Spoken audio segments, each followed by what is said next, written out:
The open road leads to many paths, but also bears witness to countless horrors. Such is the case for truckers, who have seen more than their fair share.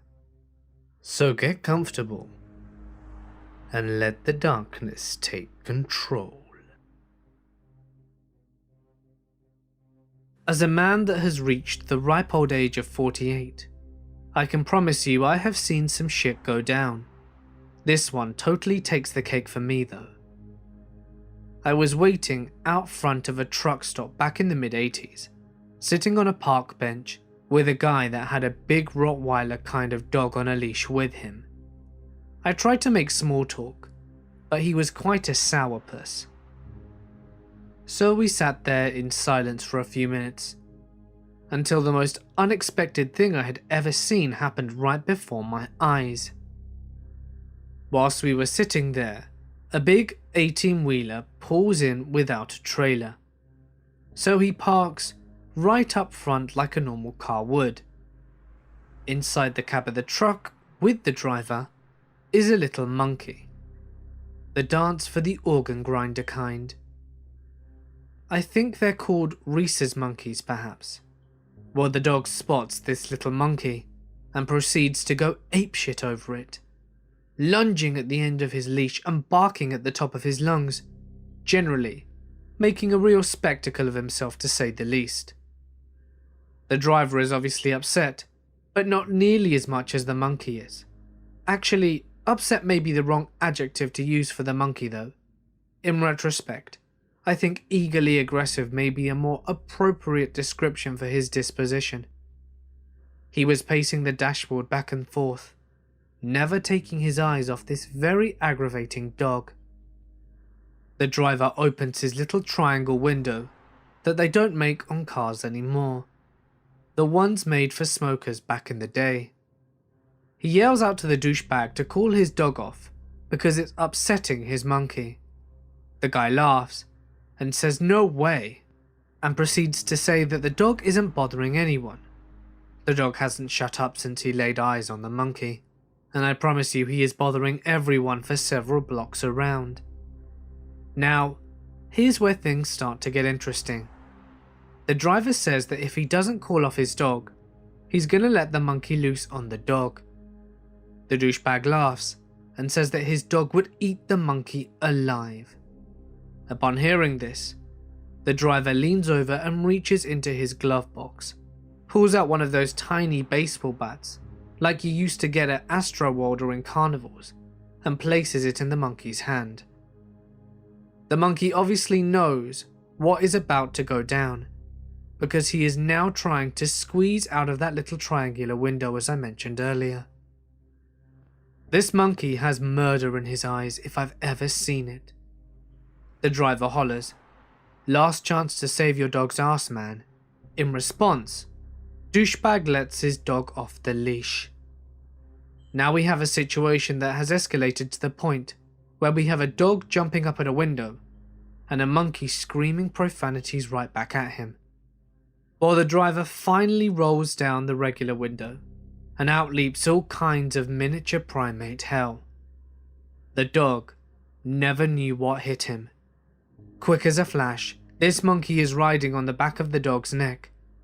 His two back feet are all wrapped up around the neck fur, with one hand around the ear. The other hand, as you may have guessed, is now steadily and mercilessly raining down blows on this dog's head and face. And I mean hard blows. You can really hear them. Well, it only took a moment for the dog to realise that it was way in over its head. He bolts, yelping bloody murder as he runs away full speed. I mean, this dog is running so hard that he's throwing up tufts of grass and dirt as soon as he leaves the pavement. The monkey's still riding him and beating him the whole time. Douchebag acts like he wants a fight now, but several people, including myself, step in to stop that nonsense. In a couple of minutes or so, the little monkey comes looping back, with his little bat still in hand, and leaps up to the open window of the truck to await his master who has gone into the store. The douchebag ran off to try and find his dog, but I don't know if he ever did. My ride showed up, and I had to go. Nevertheless, never again in this lifetime will I see something so totally crazy and unexpected like that. I am both fortunate and humbled to have been privileged to be present for such an event. This happened to my father. A few years ago, he was driving a road train here in Queensland, Australia. It was him and 3 other road trains, I think, and he was second in line. For anyone wondering what a road train is, imagine an old-looking, generally all-around gargantuan-sized semi-truck, hauling 3, sometimes 4, normal-sized trailers at the same time. Yeah, hauling that much stuff, of course, is not going to be able to stop as fast as your 1994 Honda Civic. Anyway, some guy tried to overtake all of them before the overtaking lane ended. This lane isn't very long, about 1 kilometer, and they are few and far between along this road, which the guy obviously knew. Now, this guy had ran out of room by the time he had gotten to the truck at the front, and so he went off the road and rolled his car. The trucks all stopped, and my father got out and ran towards the car, which was by now on fire. The first driver was much closer to the car than my father was, due to these trucks being a good 100 meters long. When Dad got there, the truck driver just had his hands in the air, saying, "Nope, I can't handle this." What he had seen was the man, still conscious, flailing about in the car burning alive.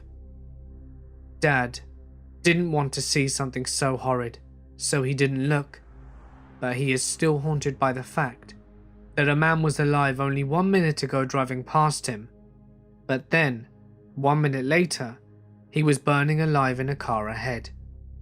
The truck driver is basically a basket case today. He still can't get over it and feels terrible, but it is by no means his fault.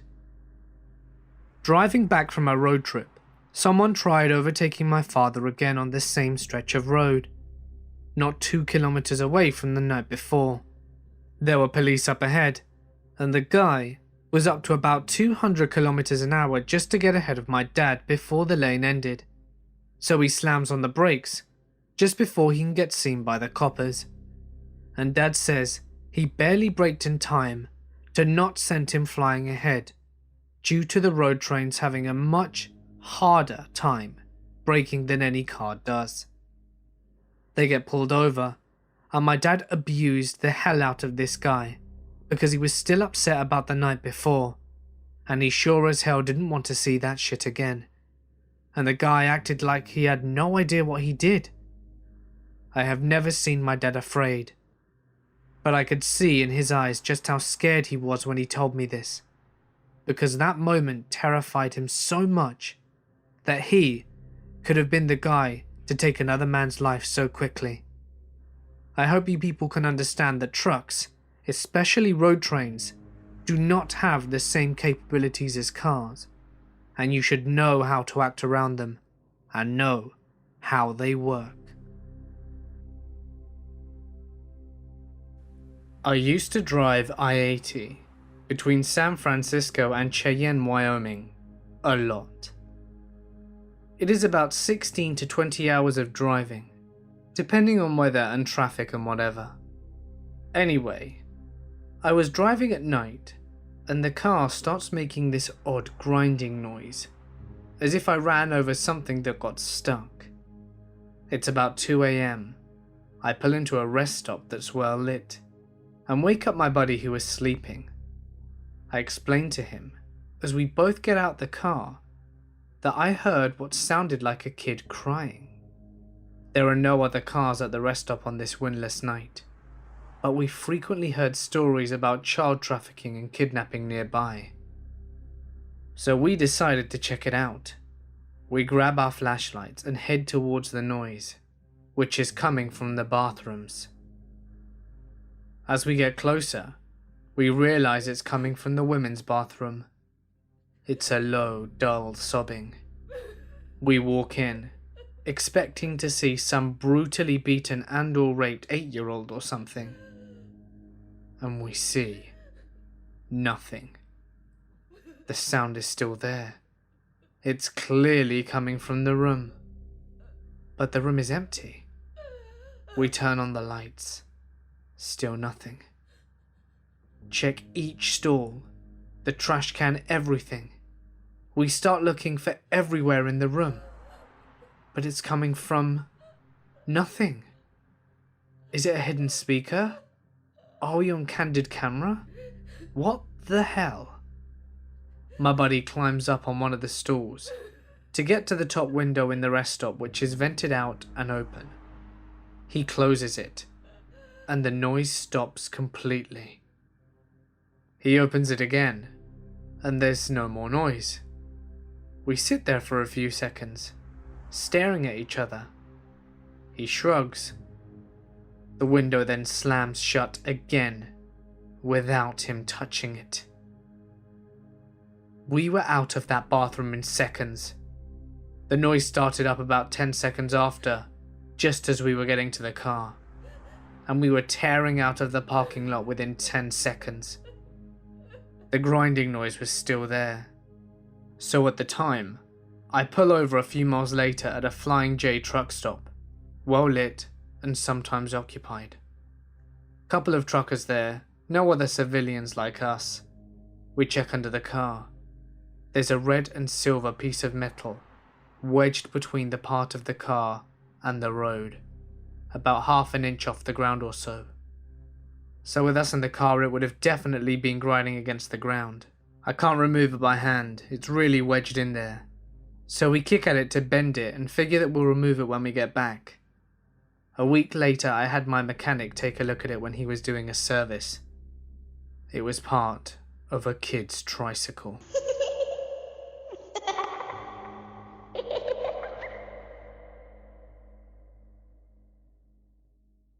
I've seen plenty of stuff out there in the interstate.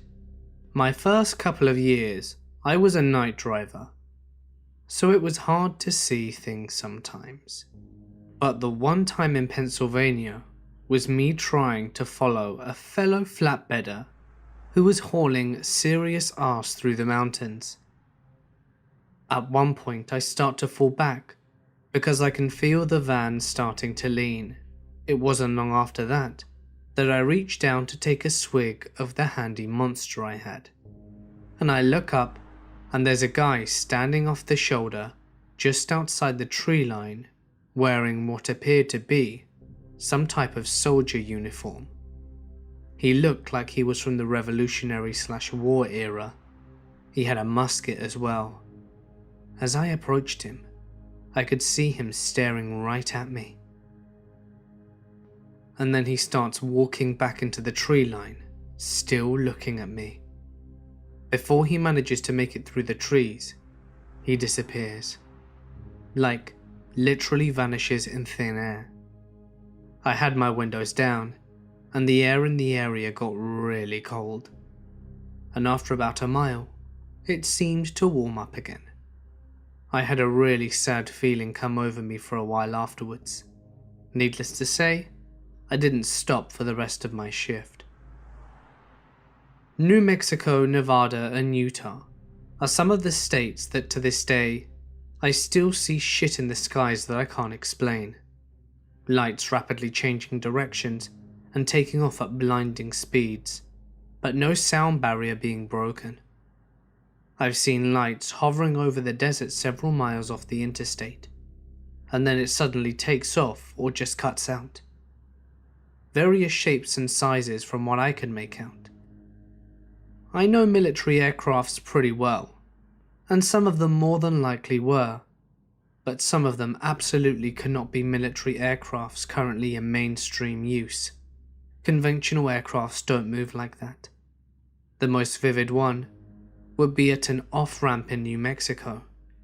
I stopped to take a whiz and decided to turn around to give it a 15-minute break, since my arse was sore anyway.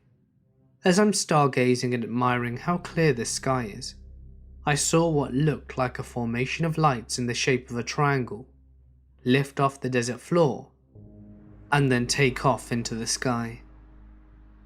I kept my eyes on it, and it just kept gaining altitude until the lights just disappeared. I looked down at my watch and noticed that it wasn't ticking, so I pulled my phone out, and it's off. I turned my phone on, and according to the time on my phone, it had been 5 minutes since my watch stopped. I felt like whatever it was that just took off had something to do with it. Kent, Texas is another one. There's an old Chevron station, and it seems like FedEx drivers like stopping in there in droves. I'm guessing it's a popular drop and hook point for them or something. But I stop one day, and I need to take a whiz. I don't know why I didn't just stop in Van Horn, so I pull off, and I roll into the empty lot across the street. Kent is an abandoned town. I walk up to the bush line and noticed a makeshift fire pit. The wood is somewhat burnt, but not all the way. The weird thing is that there is an unscathed dollar bill stuck in the wood. For a second I was like, ooh, piece of candy. But then I got this sudden feeling of nope. So I left it alone and went to the toilet. As I'm walking back, I look over and get a very negative feeling. I look to the ground in front of me, and bam, there's a rattlesnake looking right at me. I stop dead in my tracks and walk carefully around it, and it seems to be staring at me. I run as fast as I can, back to my truck feeling like somebody was behind me. I kicked up a lot of dust getting out of there, and I have never stopped in Kent since. This other time in Missouri, I stopped at an off-ramp to stretch and take a breather. As I'm smoking a cigarette, a little girl from some direction I couldn't figure out giggles and says, "Hi, mister." My initial reaction was a bit creeped out. What is a kid doing out here in the middle of the night? So I talk back and say hi.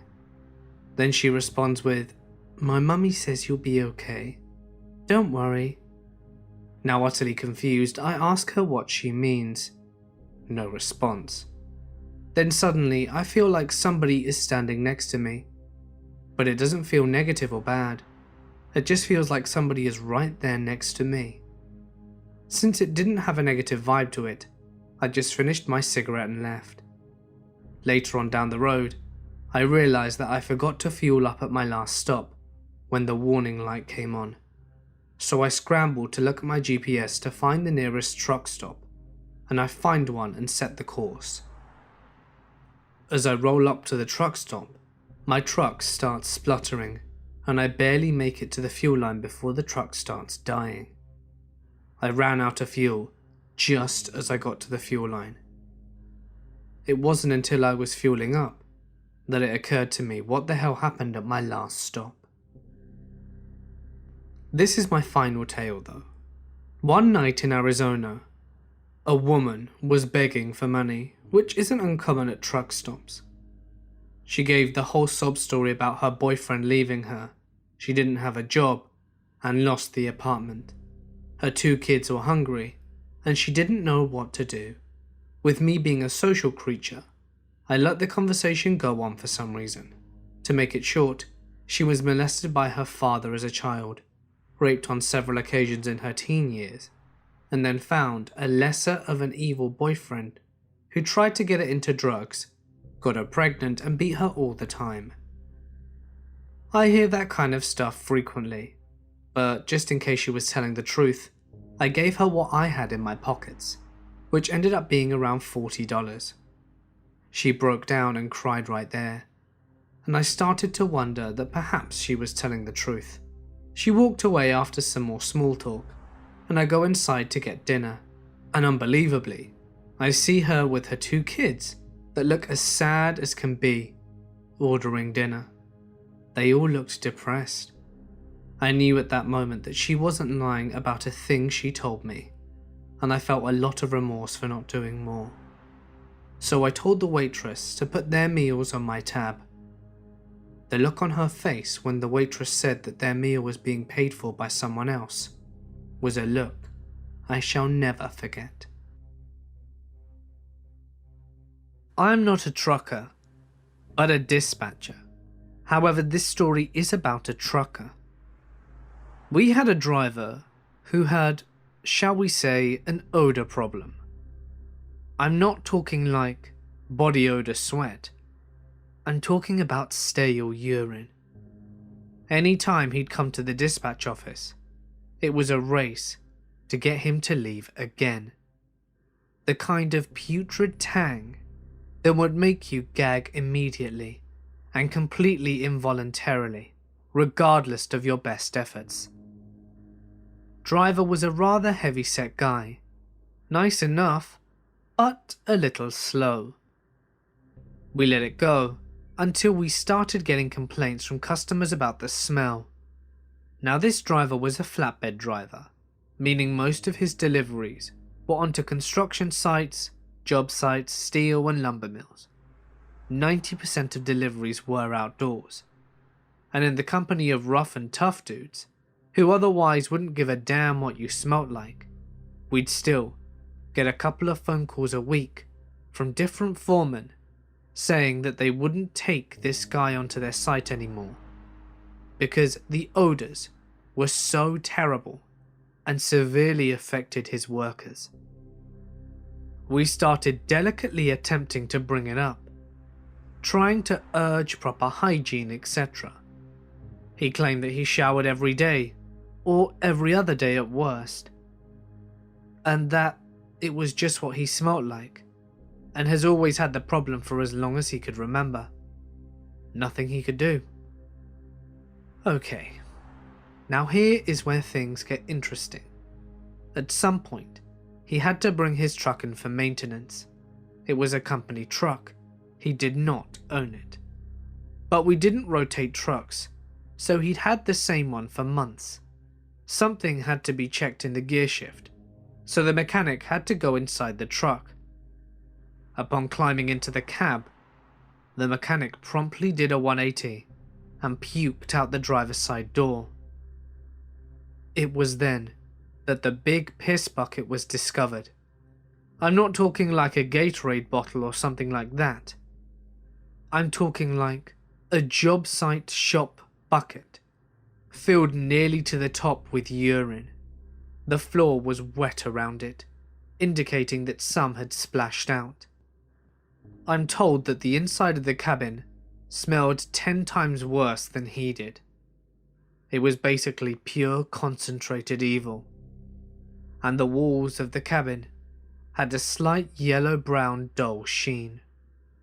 We fired the driver, using the complaints from customers as the excuse, and then parked the truck outside in our yard.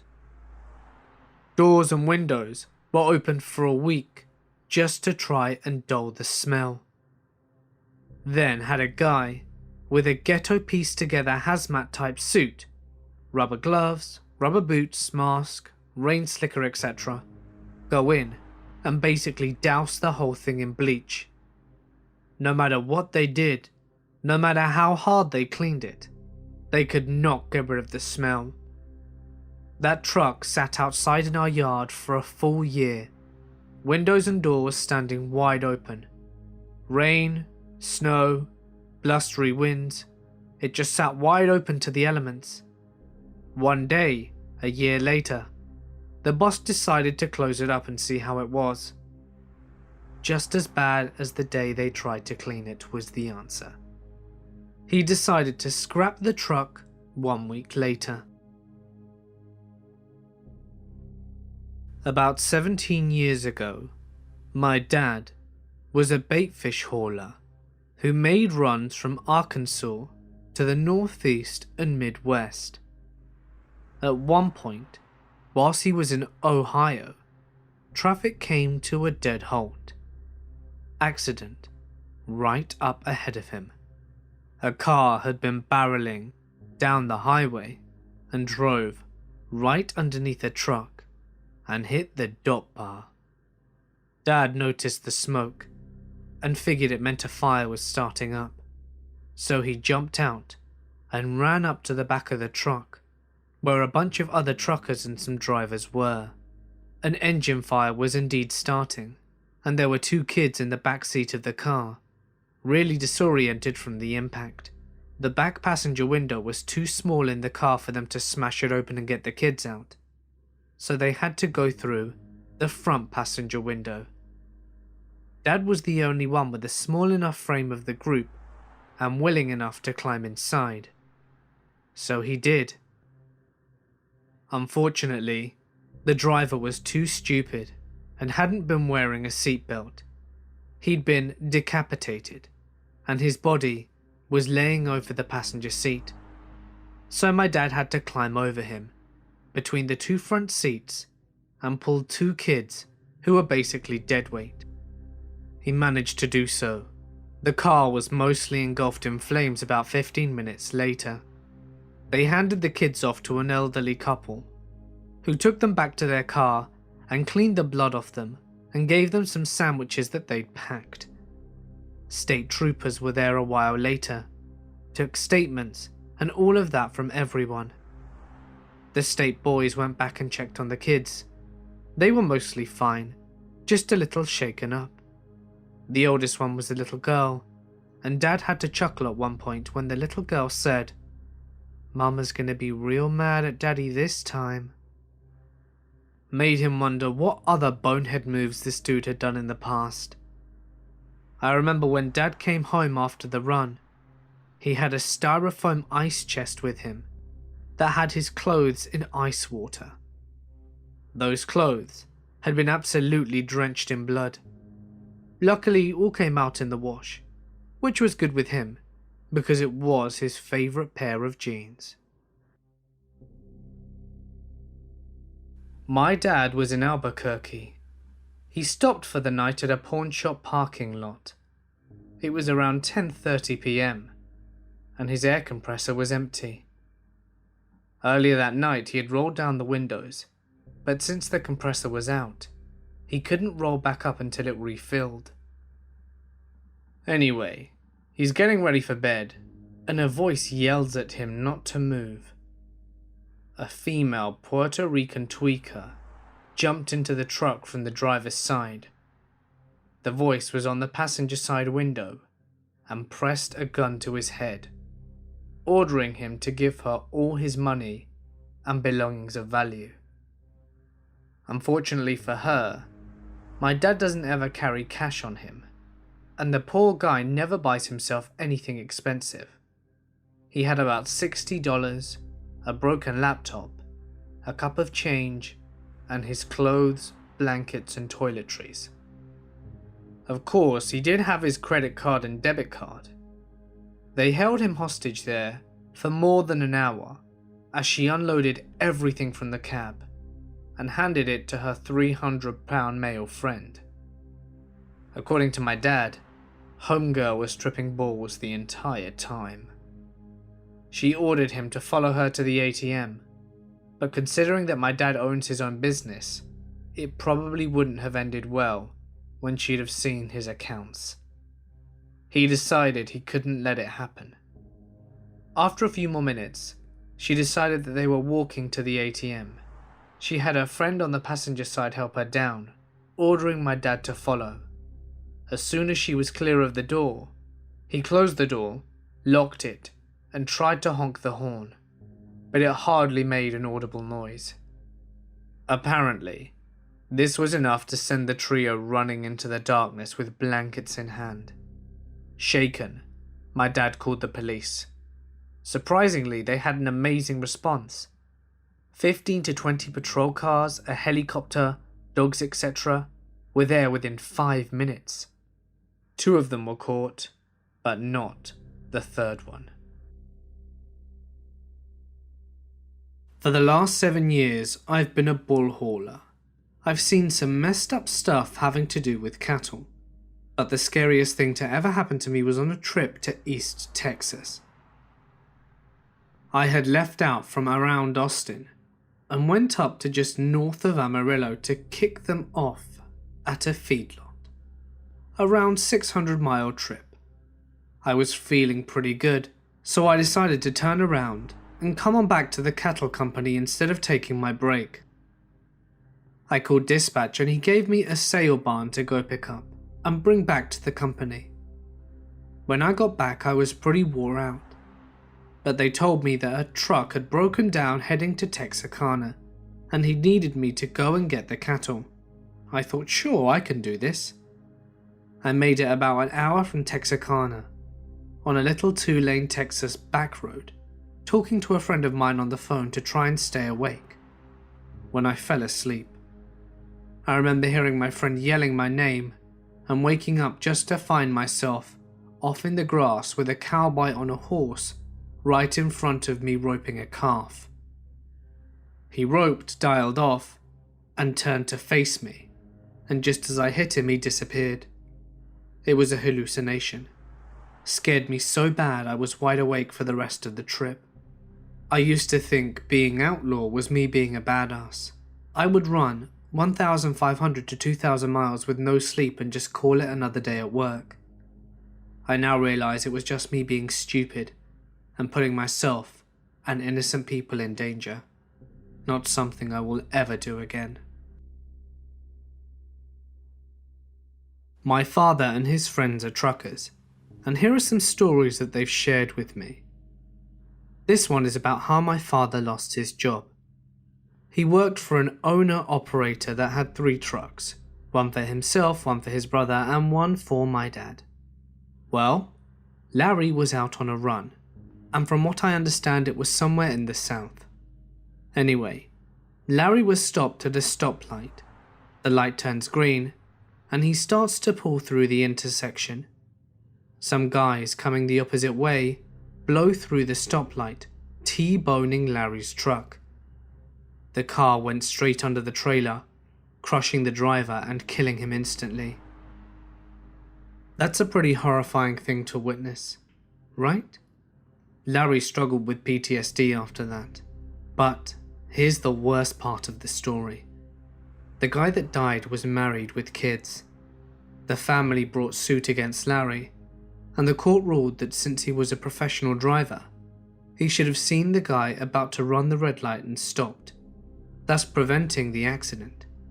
Never mind the fact the guy was driving way above the speed limit, something like 60 miles per hour in a 35-mile zone, and was nowhere in sight when the light changed and Larry started to move forward.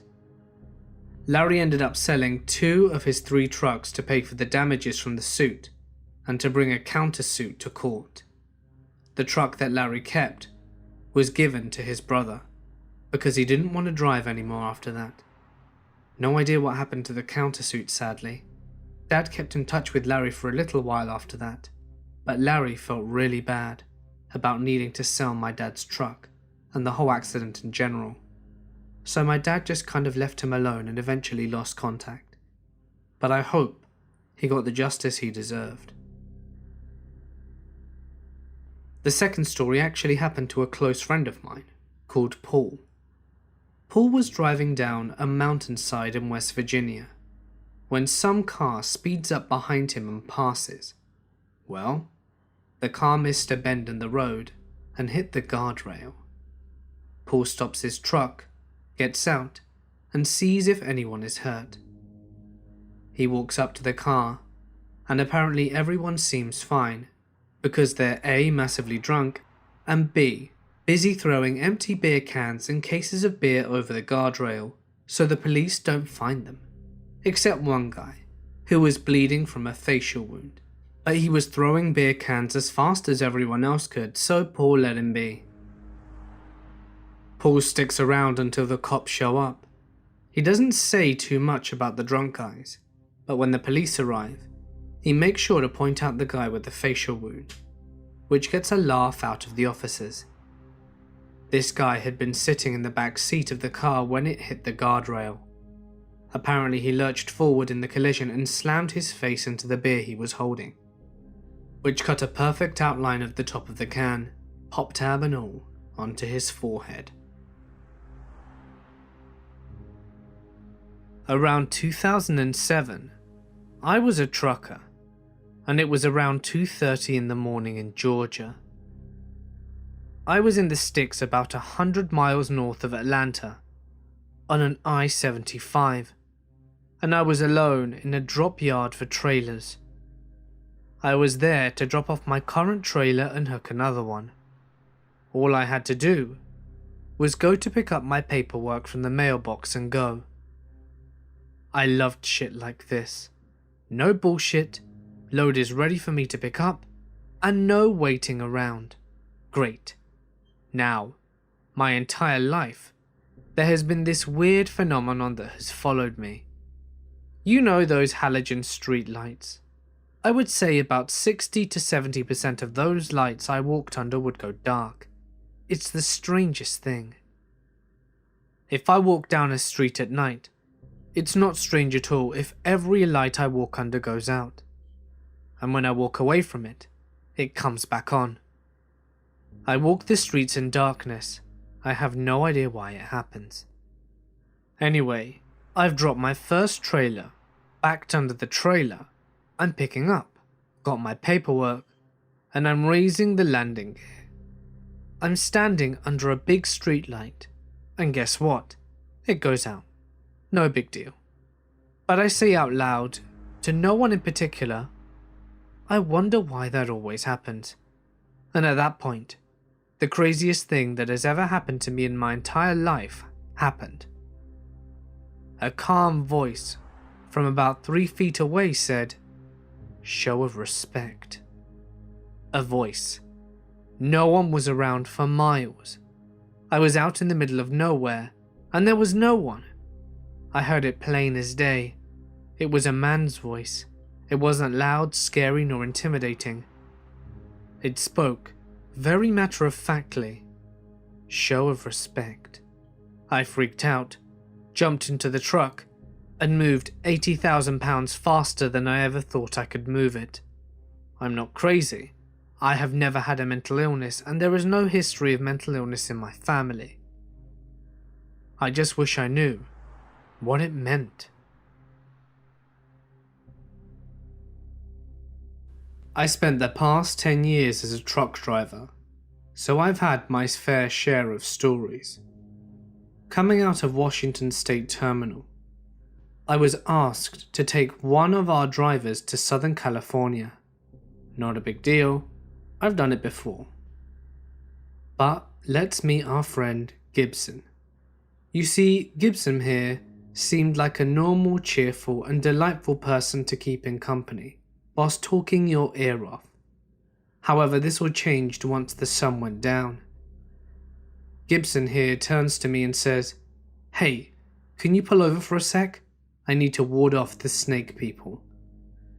This is where my brain doesn't quite process this, and I say, "What?" He repeats the same line, and here's where my spidey sense tells me that if Gibson doesn't ward off his snake people, I'm gonna have a bigger problem than this guy's cookie getting flipped. So I pull over and he gets out. Now here comes the weird.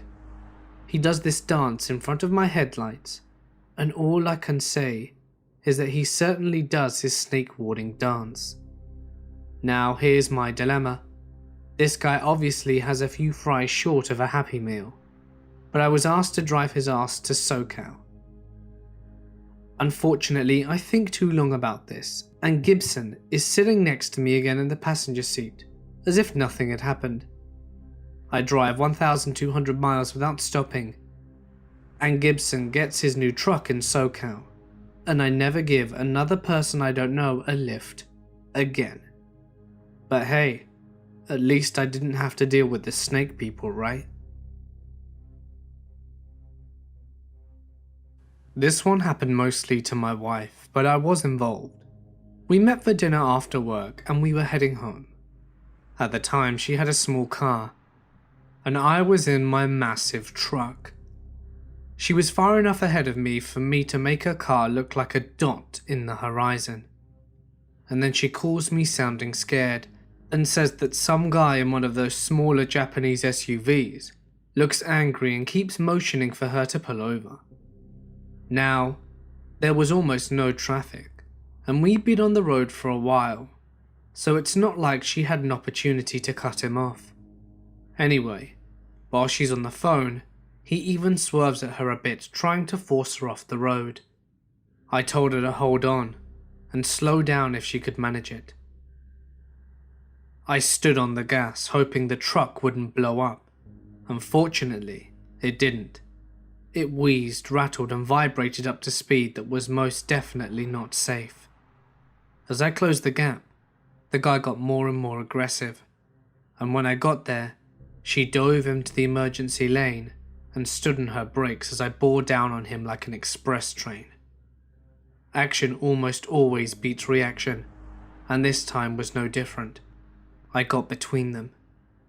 He pulled into the other lane as if to let me pass, and I got right onto his bumper, flashing lights and honking, which was probably not the smartest move I could have made, since any braking on his part would have been bad, but at the time I was beyond caring. All of a sudden, Road Rage McDouchebag realizes he's about to become the recipient of a steel enema if he doesn't mend his ways, and he took off. My wife caught up, and we took the next exit.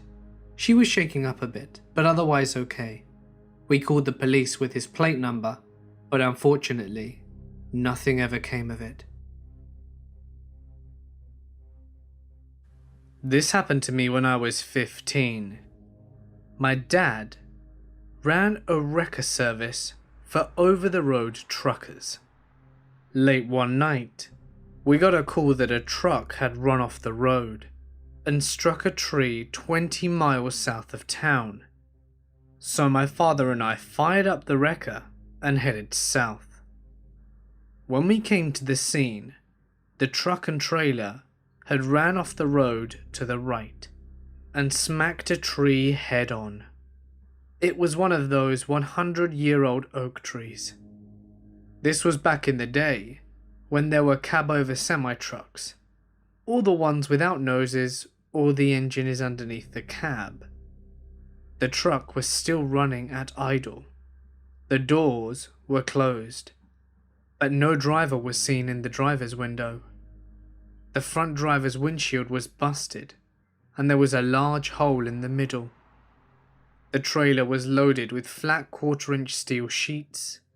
Of course, it's pitch black, and you can't really see things that well.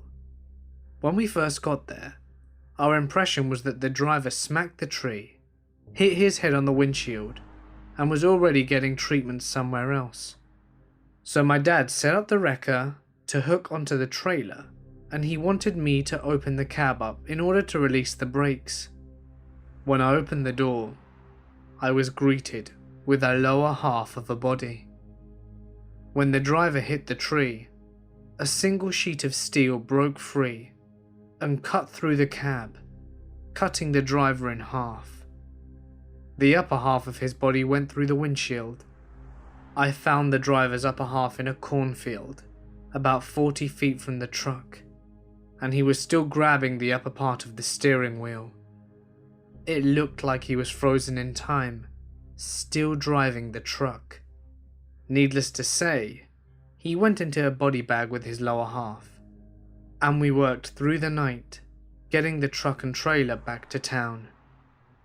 This is one of many experiences I've had growing up in a wrecker service family. Many years ago, I was on what was called a meet and turn. This is where a driver that is domiciled out of one city will drive a load halfway to its destination, whilst a driver domiciled out of that destination will drive halfway with a load that is destined for my city. We met in a parking lot, switched trailers, and drive back home. I had been on this run for a few months, and found that I always got to the meet point about an hour before the other driver.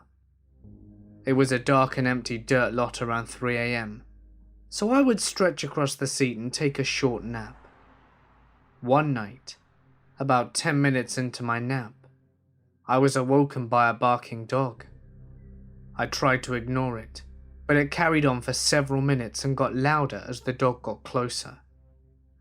Soon, it became apparent that the dog was right outside my truck, barking at me.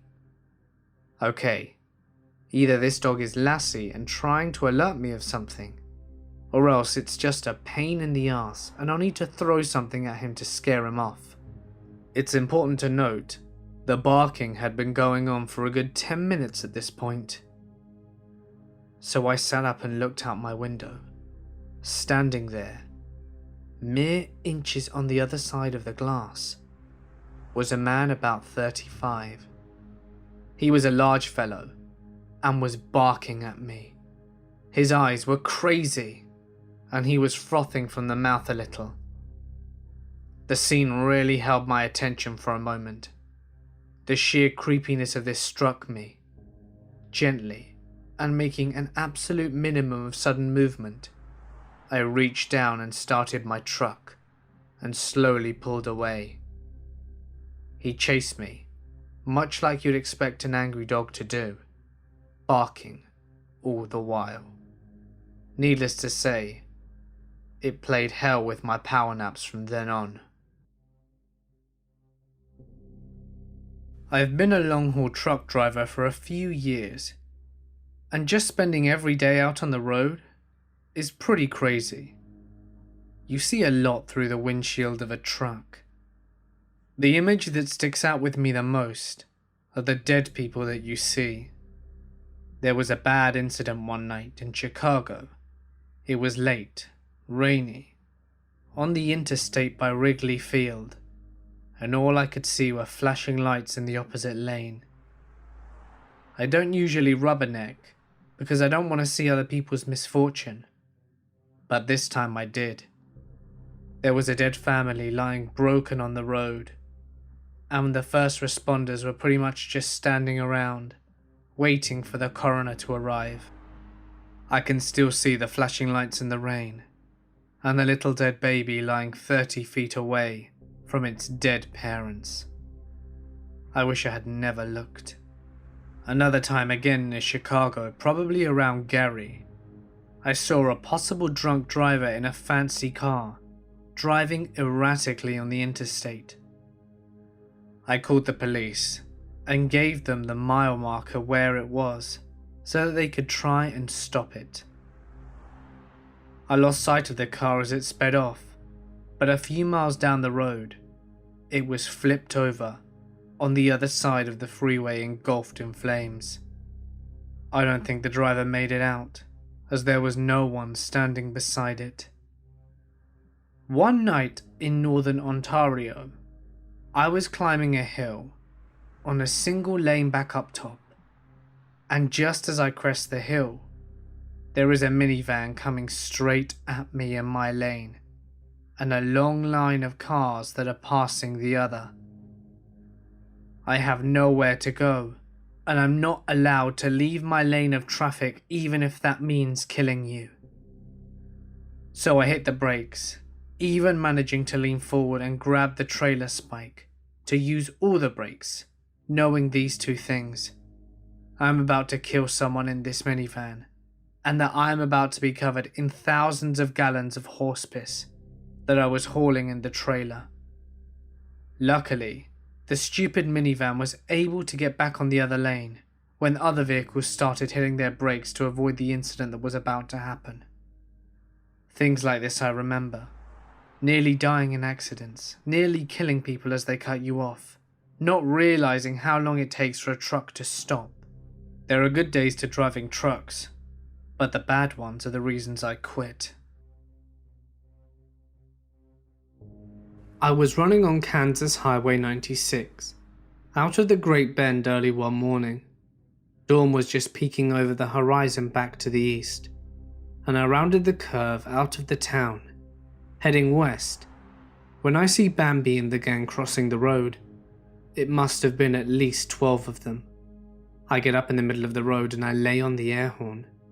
They stop crossing, but they all start running along both sides of the road in the direction I'm going. I get back on the throttle, and just as I come up on the group, I see two of the deer on the north side deciding that they now want to join the group on the south side. Reflexes kicked in, and I jump into the oncoming lane to avoid them. I saw one's face as clear as day, as my fender and the door went past him. He didn't hit the corner door of my trailer or my drives, luckily. However, he did hit his head on the side of my trailer. It must have been enough to daze him as I watch him fall and get hit by my back hopper on the side. He went under my trailer tandems when he exploded. I was gross overweight, so he didn't stand a chance. I pulled over about a mile up the road where it was wide enough to do so, and went to look over my trail. I didn't see any marks on my trailer or hopper, nor anything much of the trailer tandems. The only thing was left was a tuft of fur or two, and blood dripping on both mud flaps. I was driving a shortcut from 29 Pines to Albuquerque. 29 Pines is located in the desolate highway east of LA. The shortcut was all 2-lane roads through the total nothingness, except passing through Amboy, California. Amboy is a nearly abandoned town, nearly as far below sea level as Death Valley, with a dormant volcano and lava field on one side and a salt flat on the other. It was also at the time a hotspot for satanic group activity. So I was driving by myself in the afternoon, and I stopped in Amboy and snapped a picture of the city sign, just to prove to my friends who dared me to take a picture when I got to Route I-40. I got back in my truck and proceeded to drive up the mountain range between Amboy and I-40. Once I reached the top, I am driving north through a canyon with high grass on both sides of the road. Up ahead, I see some stuff in the middle of the road. As I approach, I slow down to see a red Pontiac Fiero stop sideways across both lanes, a suitcase open with clothes scattered everywhere, and 2 bodies laying face down in the road, a man and a woman. I stop 100 feet or so away, and the hair on the back of my neck is standing up. Being a Marine, I reach under the seat and pull out a 9mm pistol and chamber a round. Something seemed very wrong. It looked too perfect, as if it was staged. An ambush? Was I being paranoid? Something was just wrong. Getting out seemed unthinkable. It was the horror movie move. I scanned the road and saw that I might just be able to get by, so I drove the line I planned. I passed the back of the Fiero without hitting it or either bodies on the road, and I continued forward a couple of 100 feet and slowed down so that I could breathe and let my heart slow down. I decided at that moment to look back, and the 2 bodies had gotten up on their knees, and 20 or so people emerged from the tall grass on either side of the road. At that moment, my right foot smashed the gas pedal to the floor, and I didn't let up for a long time. I will never know what would have happened to me if I'd have gotten out to check, or stopped my vehicle closer to them. Somehow, I don't think it would have been good, and sometimes, real life can be scarier than any movie. My dad had been a truck driver my whole life. The one incident that sticks out to me the most is when he saw someone in this company accidentally kill a lady. Or rather, the lady was killed by the guy's truck. There was this notoriously bad intersection, and the woman just blew through it illegally and out in front of my dad's co-worker's loaded semi, with my dad directly behind him. A lot of people don't realize that trucks can't slow down like cars. They have to gear down because of how heavy they are. She was killed instantly, and her family later tried to sue the company my dad worked for, which went nowhere. Also, when I was a kid, he was in a grain elevator explosion. My dad's truck was about the 10th in line, and the first couple of trucks were basically vaporized. It was a pretty scary day, because we saw about it on the news before he was able to get hold of us. I worked as a trucker for a year or so, and had some weird experiences. One of the strangest things I saw was off the Trans-Canada in BC. It was surprisingly dead on the road I was on, with nobody going in either direction, which is weird even for Wednesday in the wee hours of the morning. I found a corner and see a pillar of smoke. My initial thought was, that explains the no traffic, and I start to slow down since it's kind of a blind corner, and I see that there's only one car off in a ditch, fire blazing. I pull off the road to see if anyone is injured as I can't see anyone, and on the other side, the clearing is, no joke, 4 or 5 black bears standing on their back legs. As I notice them, they all begin roaring like crazy, like I intruded on some sort of party or something. I back away back into my truck and watch them as they calmly continue to watch the fire. I don't even know what happened that morning, and I will never know. Bears are weird. My uncle was a truck driver for many years. He doesn't share a lot of stories, but he told me this one night, whilst we were drinking beer. He spent several years doing cross-country trips, often loading up his trailer in the middle of the night. While he waited for his trailer to be loaded, he'd make his way over to a nearby truck stop, have a late night meal, and shoot the shit with any other drivers there. After a while, he would make friends with drivers that were on a somewhat similar schedule. He befriended this particular guy that he would run into about once a month or so. He said this guy was massive, a huge guy. My uncle is kind of a wise ass that can get annoying really quickly. He said this was one guy he knew that when he crossed the line and agitated him, it was time to go. Anyway, he runs into this guy every so often, and they shoot the shit and kill time while their semi-trucks are getting loaded up. One night, the guy invites him back into his semi. He wants to show him something that he built there in his semi. This guy's semi has a sleeper on the back, so it's pretty big. Basically, it's a semi-truck with a small room right behind the driver to sleep in. My uncle is intrigued by seeing what kind of custom work this guy has done in his semi, so he goes along with him. Once there, in the truck, the guy shows him what he's built in the sleeper of his semi. It's a big, heavy-duty box. Apparently it has hydraulic arms on either side, so he can open and close it with the push of a button. He says that once he's pushed the button, it seals shut and can no longer be opened. My uncle is kind of weirded out by this, but cracks a few jokes about the box. The guy then starts to get a little bit agitated, and my uncle realized this and decided it's time to leave this guy's semi. A few months later, he found out that this guy was a serial killer, stuffing truck stop hookers and others into this custom hydraulic box. At this point in the story, his hand starts shaking and he can barely drink his beer. That guy was massive, he says. His hand could cover most of my head.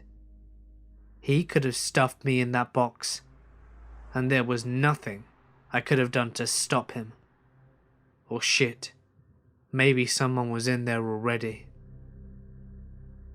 He said he still had nightmares about it years later, and after some research, I suspect it was the notorious serial killer, Keith Jesperson. My mother is a trucker, and this is her story. She was driving through Arizona when she saw what she thought were leaves blowing across the road in the distance. This puzzled her, since there's mostly pine trees in northern Arizona. When she finally got to the leaves, she realized that they were migrating tarantulas. Thousands of them. There were so many of them that her truck was sliding on their guts, so she had to slow down. She stopped at the first truck stop and told her co-driver to fuel up, as he was sleeping at the time, because she was not going to step foot outside after what she'd just seen. Her co-driver was pissed, since it was technically his time off, and he thought she was going crazy, until he saw the tarantula guts and legs caked in the inside wheel of the truck. She also outran a tornado in the Midwest. She was about to pull over and take cover until she saw another big rig that was parked on the side of the road get tossed a couple of 100 yards away like a toy. She called me and told me that she thought she was going to die and wanted her last words to be "I love you" to me. She pulled off the freeway and got to a Walmart where she ran into the basement where all the staff and customers were taking shelter. After the tornado passed, they stepped out of the basement into daylight, since the Walmart was destroyed. My dad drives in Texas a lot, but there is a particular road he always avoids. I'm not sure which road it is, but he says it's in the middle of old Native American land. On a cloudless night, he was driving through. He kept seeing shadows run along the side of his trailer. Every once in a while, he would hear a loud bang, as if someone was slapping the side of the trailer. After a while, he was getting tired of it. It could have possibly been something that demanded his attention. So he decided to stop and see if perhaps a tire had blown, because that was probably the most likely thing that could be making the noise. He opened the door and stepped out. He did his usual walk around, checking the tires, but as he turned the corner, he heard a laugh, and a shadow took off running down the road. Needless to say, he shit his pants and jumped into the truck. He was driving like a maniac, and about 15 miles later, he saw the skinwalker standing on the side of the road with its arms crossed. He didn't stop until daylight. My dad was a trucker for years before a work injury grounded him. He came home white as a sheet one day and wouldn't talk for 2 days. When he did, he told us that a lady had ran a red light and tried to speed underneath his trailer. This was shortly after the Fast and Furious movie came out, and the resulting wreck turned the car into a convertible and decapitated the woman. The side of his trailer was a Rorschach of blood and grey matter, and it took my dad 2 months of therapy to get back in his rig. And even though the insurance company said it was fixable, he scrapped the trailer and started pulling trailers for a big company instead of his own. I just wish that some people would be more careful on the road. My uncle was a long-haul truck driver back in the 90s. Mainly did international runs from Canada down to the US and then back to Canada. He had a pretty nice new Kenworth that had one of those maximum size sleepers on it, a built-in toilet and the works. He decided that the small tank that came with the toilet was a pain in the ass to have to empty so frequently. So he converted half of his passenger side diesel tank into a septic tank. A few weeks after converting his tank, he happened to pull into a truck stop somewhere in the United States and parked for the night after driving longer than he should have. He woke up at 5 a.m. with the dawn just starting to get bright. He climbed out to see beside his truck something that would make him laugh every time he tells this story. On the ground on the right-hand side of the truck was a 5-gallon jerry can, a siphon hose with one end in his tank and the other laying on the ground. Puddle of puke and some puke footprints.